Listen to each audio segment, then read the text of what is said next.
Hello, everybody. This is Margaret Harris at the WHO headquarters in Geneva. Welcome to our COVID-19 press briefing today, this Thursday, July 23. Our Director General, Dr. Tedros, will open the briefing with some remarks. Then we will open the floor to questions as normal.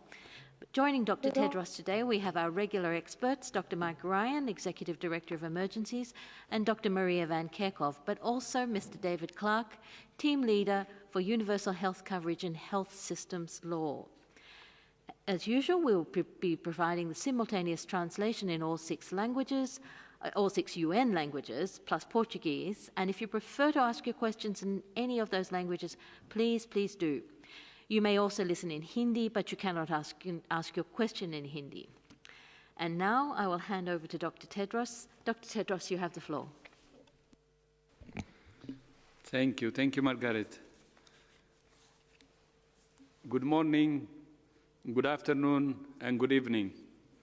More than 15 million cases of COVID-19 have now been reported to WHO, and almost 620,000 deaths.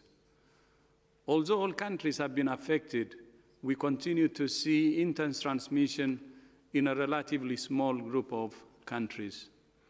Almost 10 million cases, or 2/3 of all cases globally, are from 10 countries, and almost half of all cases reported so far are from just 3 countries. As we have said previously, political leadership and community engagement are the 2 vital pillars of the response. One of the tools governments can use is the law, not to coerce, but to protect health while protecting human rights. Yesterday, WHO, the United Nations Development Programme, UNDP, and Georgetown University launched the COVID-19 Law Lab, a database of laws that countries have implemented in response to the pandemic. It includes state of emergency declarations, quarantine measures, disease surveillance, legal measures relating to mask wearing, physical distancing, and access to medication and vaccines. Well-designed laws can help to build strong health systems, evaluate and approve safe and effective drugs and vaccines, and enforce actions to create healthier and safer public spaces and workplaces. However, laws that are poorly designed, implemented, or enforced can harm marginalized populations, entrench stigma and discrimination, and hinder efforts to end the pandemic. The database will continue to grow as more countries and themes are added. But even more powerful than the law is giving people the information they need to protect themselves and others. The best way to suppress transmission and save lives is by engaging individuals and communities to manage their own risk and take evidence-based decisions to protect their own health and that of those around them. The pandemic has disrupted the lives of billions of people. Many have been at home for months. It's completely understandable that people want to get on with their lives. But we will not be going back to the old normal. The pandemic has already changed the way we live our lives. Part of adjusting the new normal is finding ways to live our lives safely. It can be done. But how to do it will depend on where you live and your circumstances. It's all about making good choices. We're asking everyone to treat the decisions about where they go, what they do, and who they meet with as life and death decisions, because they are. It may not be your life, but your choices could be the difference between life and death for someone you love, or for a complete stranger. In recent weeks, we have seen outbreaks associated with nightclubs and other social gatherings, even in places where transmission had been suppressed. We must remember that most people are still susceptible to this virus. As long as it's circulating, everyone is at risk.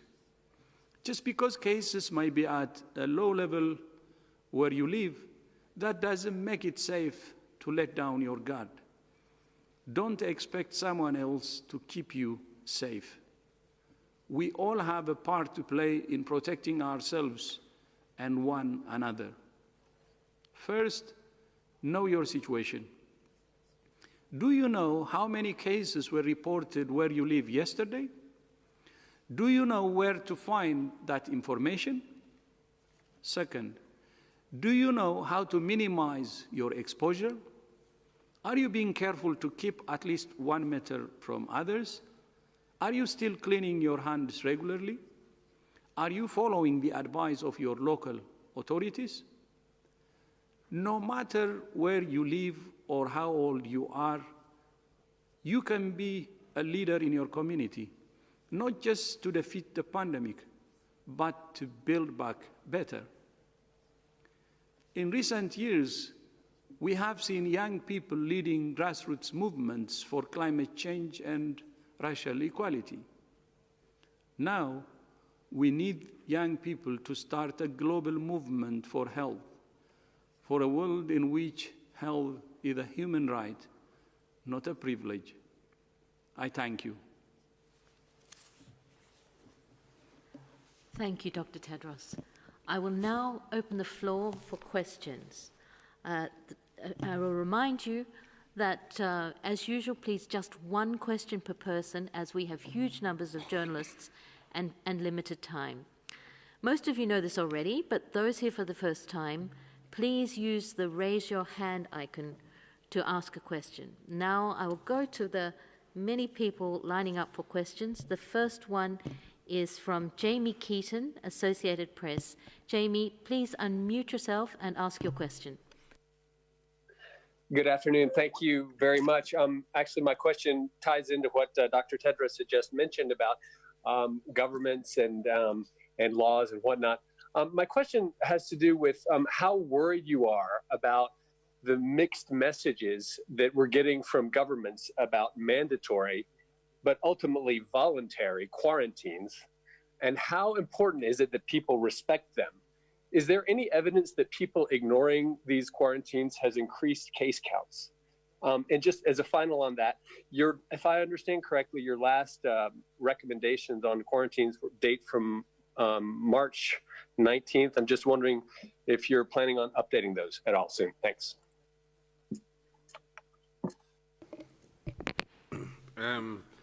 Yeah, the issues, Jimmy, I'm going to assume you're referring to quarantine measures in relation to context. There are different interpretations, because in some cases people talk about quarantine measures in relation to travellers arriving from another country who are not necessarily contacts of a case.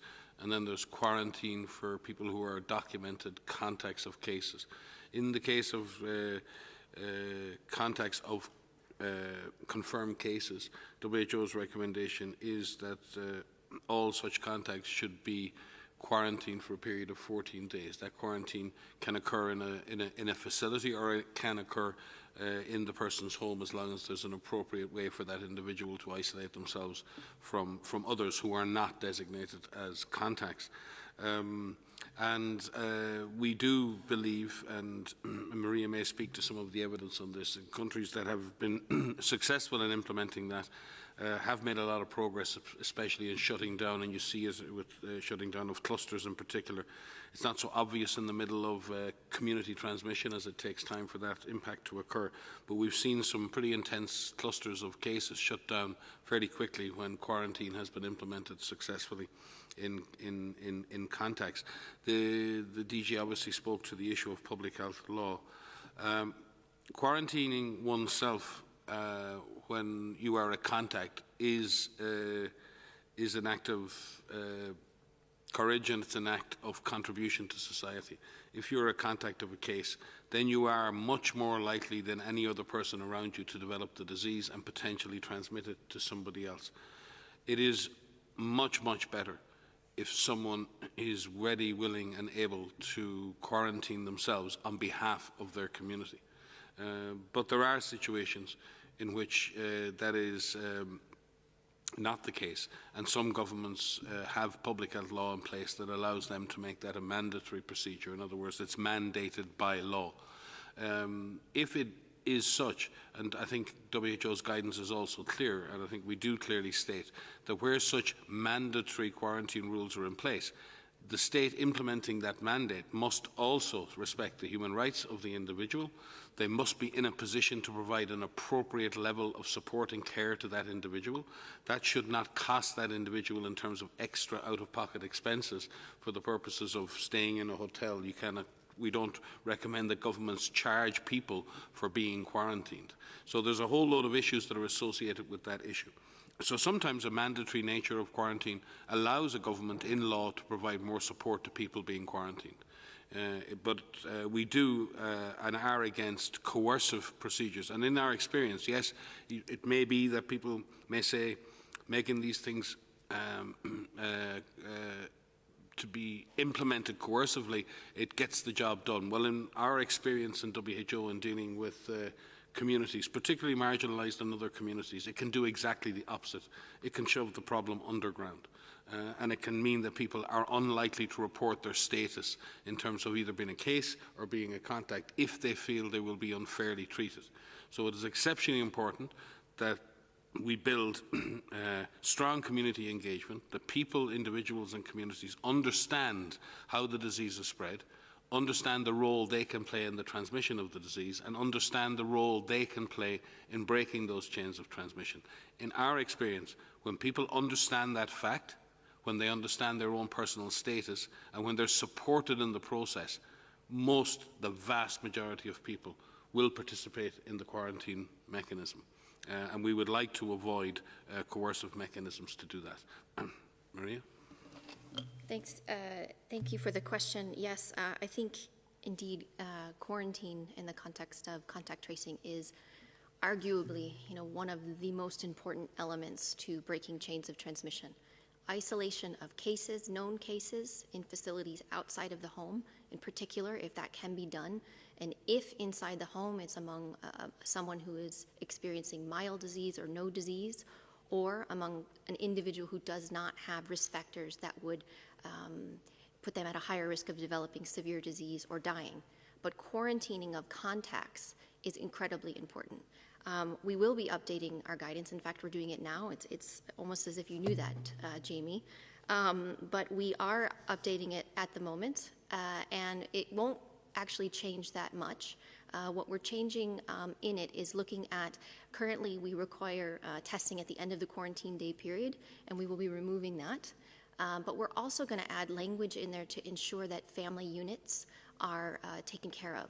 And so making sure that the language that's in there really focuses on children and isolation of and quarantining of children with family members and parents so that they're not separated.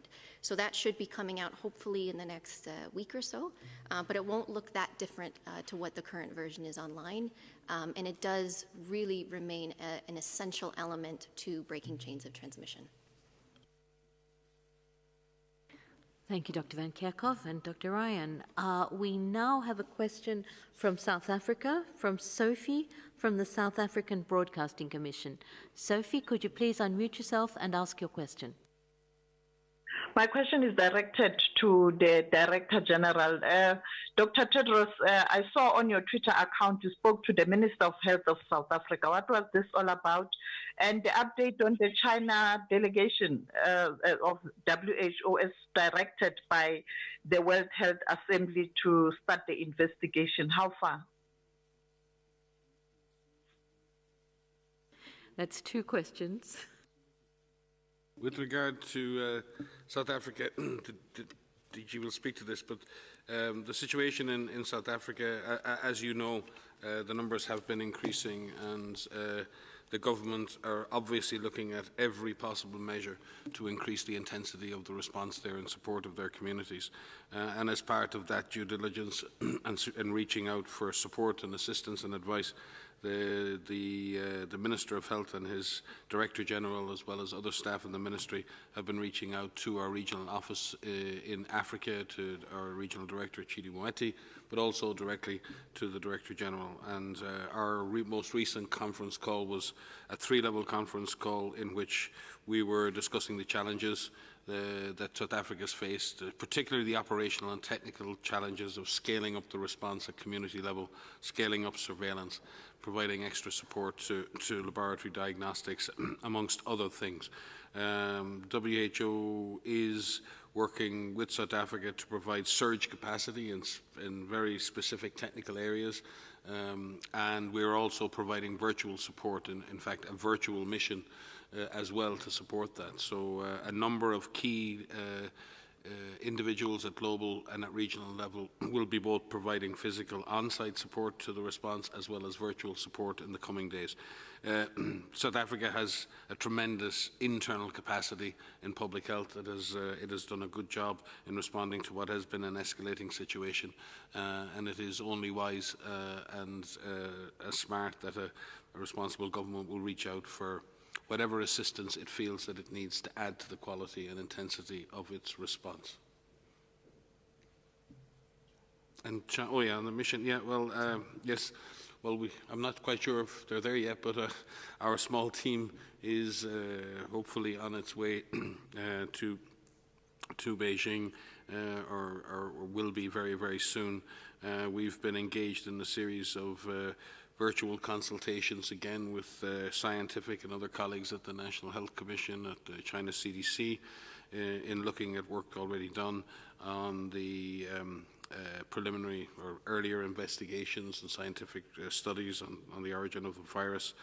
We continue to look at the opportunities for scientific collaboration and in terms of reference for an international mission, and we're already beginning to reach out to experts at the international level to see who will be available and most appropriate to be able to support an international mission in the coming weeks. Again, as I said previously, the logistics of that are not straightforward, I can assure you, but we are pleased that we now see the level of engagement that I think is important and will drive a successful mission.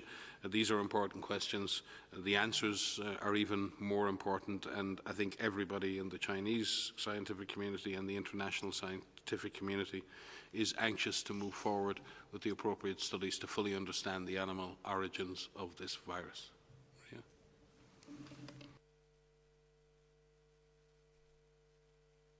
Thank you. Dr. Tedros, did you want to say anything more about South Africa or no? You want me to say more? Okay. Sophie. No, thank you, Sophie. I think Mike had covered it very well. We had a very productive meeting with His Excellency Minister Zweli, Minister Zweli, my brother. We have been interacting all along. This is, a regular contact, and we have agreed to boost our cooperation. And as Mike said, all levels participated from our country office, regional and headquarters. And we will increase the frequency of our engagement. And based on some of the requests that South Africa has already done. So we will intensify our cooperation, and I hope to make progress in controlling the pandemic. Thank you. Thank you, Dr. Tedros. The next question comes from Morocco, from Monsieur, and I apologize if I get your name wrong, El Bouktawi from MAP Morocco. Please unmute yourself and ask your question.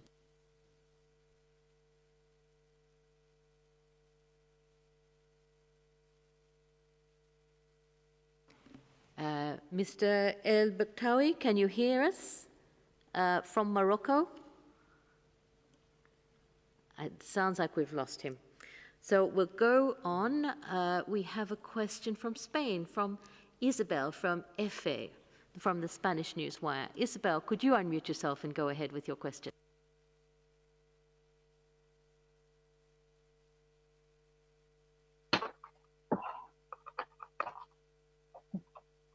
Do you hear me? Very well. Please proceed.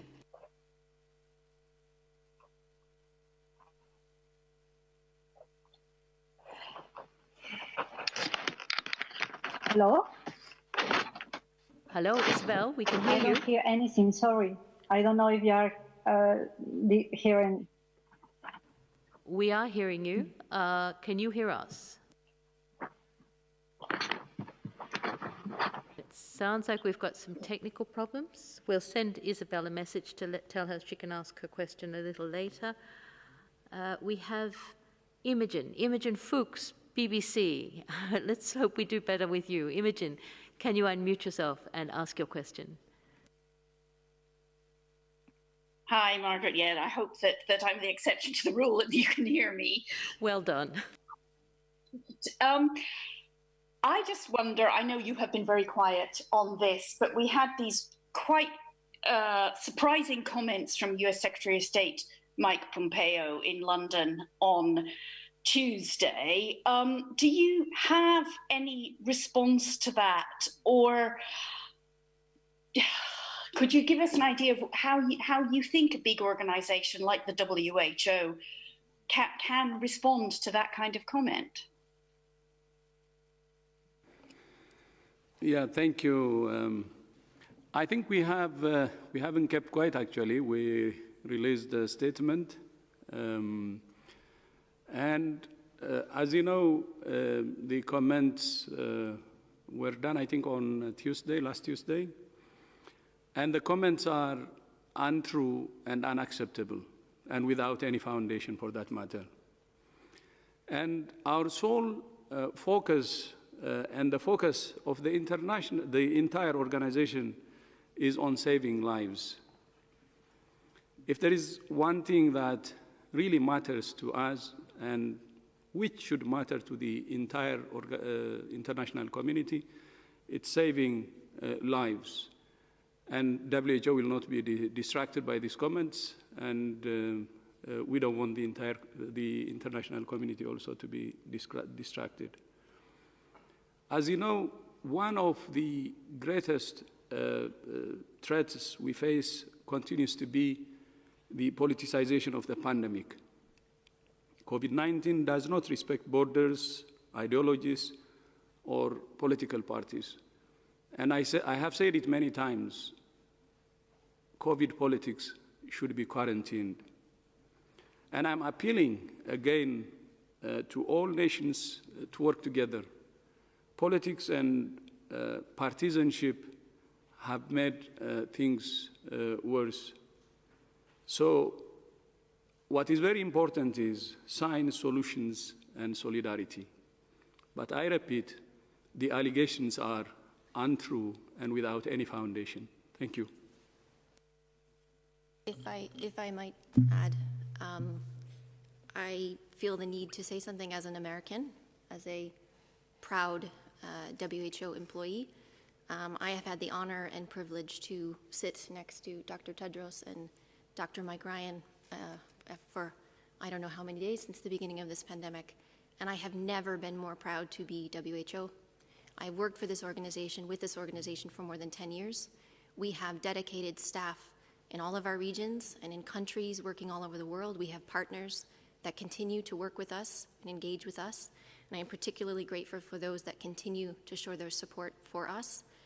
But I see firsthand every day the work that Dr. Tedros does, that Mike does, that our teams do all over the world. We are firmly focused on saving lives, as Dr. Tedros has said, firmly focused. We will not be distracted.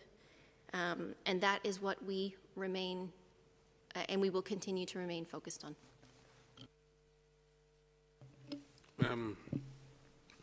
And just on that, many of us have worked 7 days a week, 20 hours a day for the last 7 months. Everything we think, everything we do is focused on trying to save lives. And we send, and have sent for years, our people into harm's way every day. Many of us have spent months and years on the front line, risking our lives and worrying our families for decades in this fight for social justice. It's really important that we try and maintain the morale of all frontline workers, be they WHO, the rest of the UN. And I can say, too, that none of us are perfect, but we all serve. We serve to save lives. And we're here in the service of the vulnerable people of the world. And again, I am proud to sit by the side of Dr. Tedros in doing that, because our organisation and his leadership are intertwined.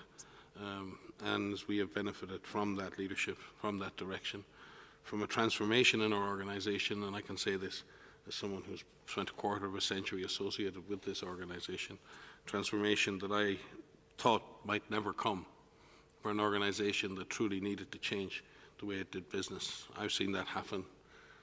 We are committed to that. We are proud to be WHO, and we will remain so, and we will serve the vulnerable people of the world regardless of what is said about us. Thank you so much, DG, Dr. Van Kerkhoff, and Dr. Ryan. I'm not meant to say anything, but proud to be WHO now more than ever. The next question goes to Chen Waiwa from China Daily. Chen, could you unmute yourself and please go ahead? Hi, Dr. Tedros, you just mentioned in the opening remarks that half of the cases came from 3 countries. We all know that's US, Brazil, India.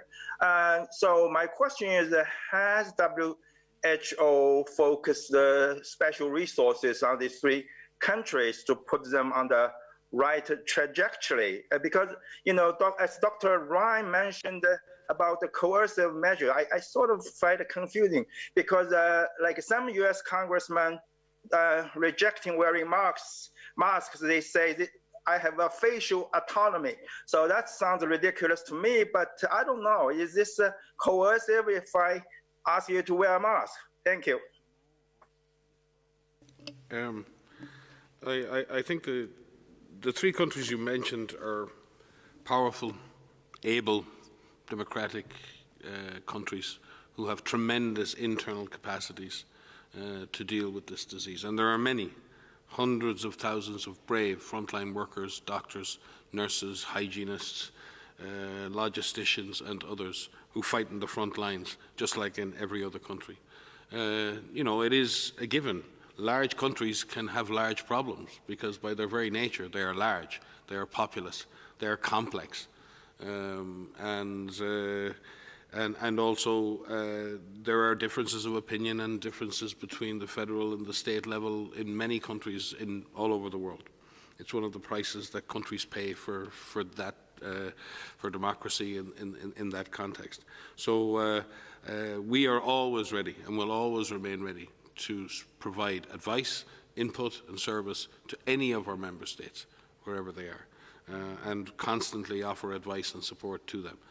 But particularly these 3 countries and many more, have tremendous internal capacities and I believe can turn this around because of the nature of their public health, their science, and their innate capacities to fight this disease. And I trust that these 3 countries are doing that and will do that and will escalate and upgrade their responses in order to bring this disease under control. Maria? And just to add on the legal topic, one of the reasons that we've set up this new law lab is to help countries to better understand how they can legislate for the response. As Dr. Ryan said, it's a matter of balance between making sure that people voluntarily work with us to make sure that we save lives, but in cases where legislation is necessary, we're trying to provide countries with good advice about what good legislation looks like. that will help those countries to deal with things like the compulsory wearing of masks in appropriate circumstances and to deal with quarantine in appropriate circumstances. And that's where the legal lab comes in, to help countries to better understand what other countries are doing and to share information about how they can make appropriate laws which follow WHO guidelines and help save lives. If I could just briefly add to say that, to supplement what Mike has said, that, we stand ready to support all countries everywhere. I think many people, certainly in my friends and family, perhaps thought we were here really to support maybe lower income countries or lower resourced countries, but we are here to help all countries. And we work through our regional offices and we work through our country offices to provide support to everyone, everywhere. And I think just a message to say that even in those 3 countries that have the highest numbers of cases right now can be turned around. It can be turned around. And there are tools that all countries have that can do that. It takes tremendous will, it takes tremendous leadership and the work of all people to be part of the solution and to play their role. And what Dr. Tedros was speaking about today in his speech, and what you've heard us say many times, is everyone has a role to play. And so when you are thinking about the steps that you need to take to prevent yourself from getting infected, you're not only protecting yourself, you're protecting others that live around you, that you live with, that you socialize with. So continue to practice physical distancing, continue to clean your hands, continue to adhere to the recommendations that are put in place for your safety. Continue to know where that virus is and learn everything you can about this virus, because as we do every day, we're learning something every day. And some of our guidance may be adapted. Some of the guidance and recommendations in your area may be adapted based on that current situation. So keep yourself well informed about how you can protect yourself, your family, and your community.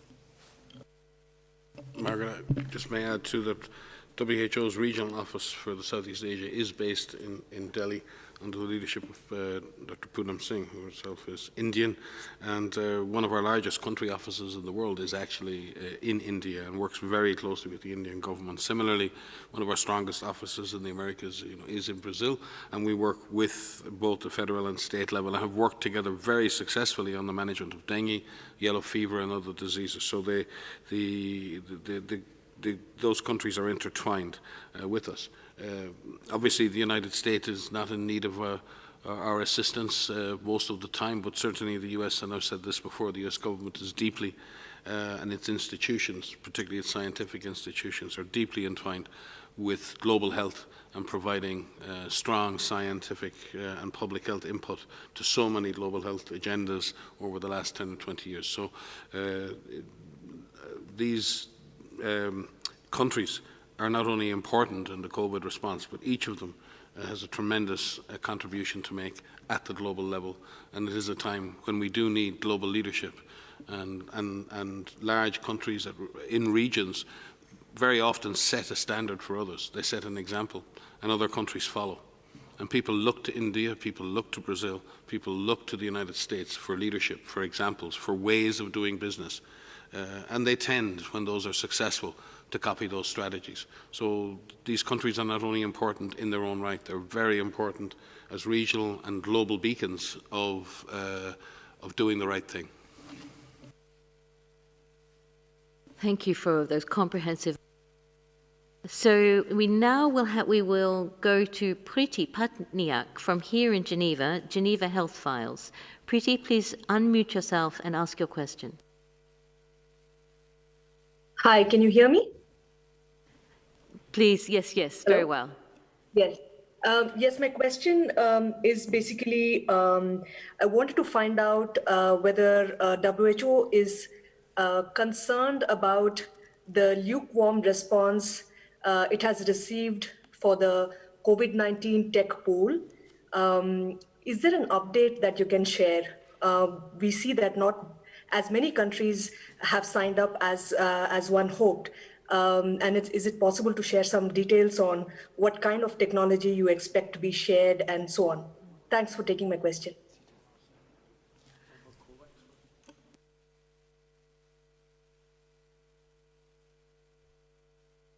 The Costa Rican initiative, yes. We would have to get back to you on the details. Your question is well asked, but I don't have the specific details on the number of countries and the technologies that are currently on the CTAP platform. So what I propose we do is we get that information, we send it through Margaret to you, and maybe bring, on Monday we will also maybe give a couple of minutes to give an update on CTAP, if that's okay with you. Excellent question, and just send it to me, harrism@who.int, and we'll make sure you get a good answer. The next question is for Isabel. We're going to try. Isabel has reconnected. Isabel from FE. So Isabel, please unmute yourself and ask your question. Yes. Do you hear me? Very well. Please ask your question. Thank you. Thank you. Thank you very much for trying again. Thank you. My question is, as you know, there are several outbreaks in Spain, and most of them, even if they are restricted to a few geographical zones, this is happening after you warned that we should have been very careful after the confinement. And I would like to hear from you, what is the lesson we have to learn in Spain and in other countries? In this context, a quite important proportion of these contaminations happen in nightclubs, as you mentioned. Do you think that it's most reasonable to close these sites until the situation is under control? I think I think we have to be careful here that when we see clusters of cases or a rise in cases after lockdowns are lifted, that in some way that is projected as an error or a fault or a failing. It happens. The minute you raise the pressure on the virus and the virus is at community level, you will see sporadic or clusters of cases. The question you should ask is, what is the reaction to that? What we've seen is in areas that have lifted restrictions very early without having control on the virus have seen a very fast jump back up. But in other countries, even in countries that have brought the disease under extreme control, like Germany and Spain and others, where the numbers have been suppressed to very low levels, that when you open up, there's always a chance that the disease can be imported or the disease can spread from unseen clusters. And the real, I suppose, test of community and government is how quickly can you get those under control? How quickly can you detect the cluster? How quickly can you test the people in that cluster? How quickly can you get the results from that? How quickly can you identify the contacts? How quickly can you identify the risk factors? Was the risk factor a nightclub? Was the risk factor a mass gathering? What do you need to do at the community level to prevent that happening again? Do you need to implement some local movement restrictions? What we're really trying to get here is move from, as I've said before, using a very big hammer to trying to be more precise in what we're doing. Instead of restricting everyone, we try and go after the virus and we try and identify where the virus is and then specifically and surgically, in a sense, excise the virus from the community by minimizing the impact on the lives and livelihoods of the community by focusing in on cases, on contacts, on investigation. So countries coming out of lockdown, even countries with low levels of disease, will experience potential cases and clusters of disease. And I believe in this case, Spain, like many other countries, have reacted quickly, they've reacted well, and are on the incidence of disease is stable, and yet we still have to deal with a few of these clusters that have emerged in a number of countries. So I think, and that is really how we get to what the DG spoke about. We have to learn to live with this virus. We will not be able to eliminate or eradicate this virus in the foreseeable future. And we have to learn to find a way to get back to our lives, to get back to some kind of normality, to do that with, as Dave has spoken about, with respect to human rights, with respect to the use of law, with using every single tool that we have as a society to suppress this virus in a sustainable way, to make maximum disruption to the virus and minimum disruption to ourselves. Now, how do we go about doing that? And we need everybody on board. The DG's spoken. It's not just the authorities on board. It's not just the responsibility of the authorities. It's also of communities and people within those communities. And more the youth, and not just the older ones, the old fogies like myself and others. Youth culture can break this. Youth culture can help drive this pandemic, or youth activism can help break the back on this virus. And going to the issue then of closing sites, everything about gathering is related to the background incidence of the disease in the community. If there is no disease in the community, then it's safe to re-engage in normal activities.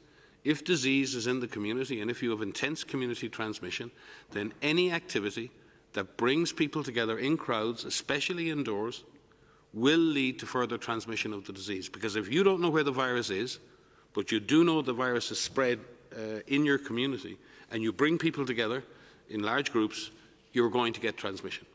And in that sense, governments are going to have to make decisions based on the local epidemiology as to whether things like bars and clubs in particular circumstances need to be closed or have restricted numbers, or whatever it is they need to do to reduce the chance of person-to-person transmission. Maria? Thanks. I really appreciate the question, because I think so many people are dealing specifically with this question.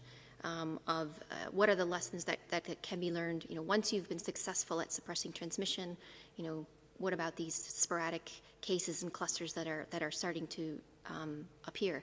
I think the lesson is that we should expect this. We should be ready for this to happen.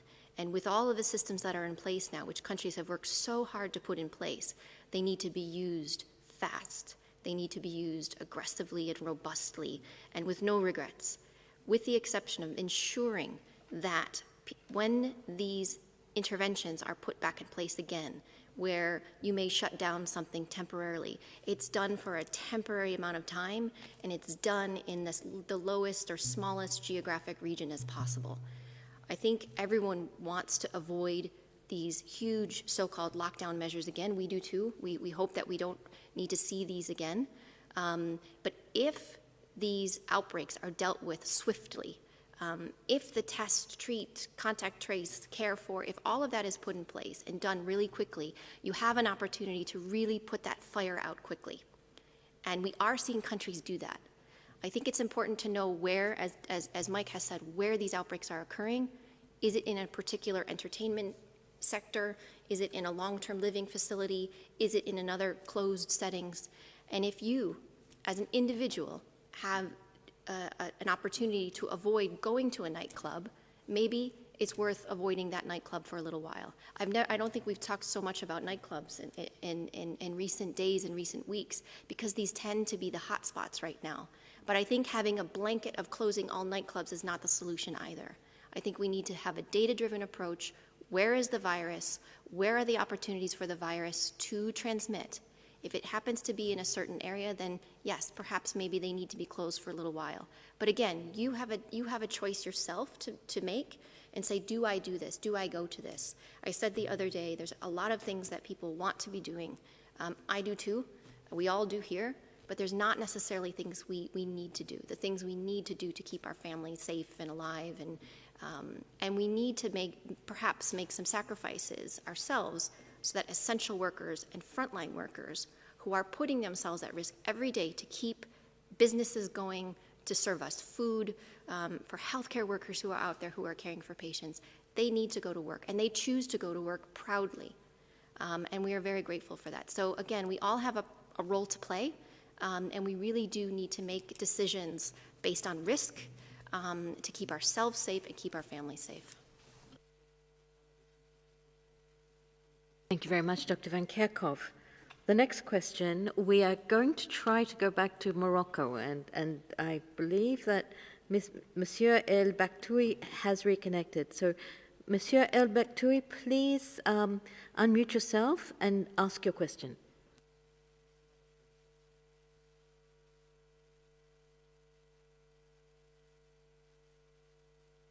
Looks like we're out of luck today. We have come up to the 6 o'clock. We've come up to the end of the hour. So I'll close this press conference, but of course I will hand it over to the Director General for final words. Thank you. Thank you, Margaret. Thank you to all who have joined us today. and see you on Monday in our next presser. So thank you again.